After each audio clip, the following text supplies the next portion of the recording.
Electric car रो विश्व दौड़ सरी जाइछि आउ चीन जीति सारिछि तेबे भारत काहींकि 75,000 कोटी टंकार बाजी लगाउछि आपण देखुछंती पीवाई ओडिया केमिति कारण दुनियार 70% इलेक्ट्रिक कार एका चीन ही तैयारी करुछि संख्यारे कहले चीन तैयारी करे 12.4 मिलियन आउ भारत मात्र 175,000 चीन निज देशर 50% रु अधिक बजार दखल करिछि अमेरिका 10% आउ भारत 3 रु 5%।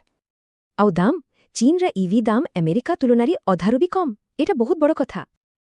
तेबे ए सबु संख्या देखिले लागुछि खेड़ सतरे सरीगलाणी किंतु कहानी ट्विस्ट एइठी आसुछि भारत सरकार लगाइछंती 75,000 कोटी टंका एक संपूर्ण स्वदेशी ईवी इकोसिस्टम पई।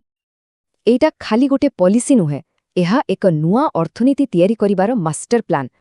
प्लान रो तीनोटी मुख्य भाग डिमांड बढ़ेबा मैन्युफैक्चरिंग को सपोर्ट ओ इंफ्रास्ट्रक्चर तैयारी आउ सबुठु बड़ कथा नुआ ईवी चार्जिंग स्टेशन पाई 100% सब्सिडी एहा एक विराट सुजोग। तो एही विशाल निवेशर फायदा काहाकु मिलिबो एहा समस्तंक पई एक सुवर्ण सुजोग। नुआ बिजनेस पाई सुजोग अछि चार्जिंग स्टेशन बैटरी रिसाइक्लिंग ओ कंपोनेंट सप्लाई रे आउ एही नुआ छोटो बिजनेस रु वार्षिक आय 5 लाख रु 50 लाख टंका जाय होई पारे। चाकरी कथा कहिले पाखापाखी 5 लाख नुआ जॉब आसुछि माने हायरिंग बूम आसीगलाणी। आउ सैलरी जणे बैटरी इंजीनियरंक दरमा वर्षकु 15 रु 50 लाख टंका होई पारे।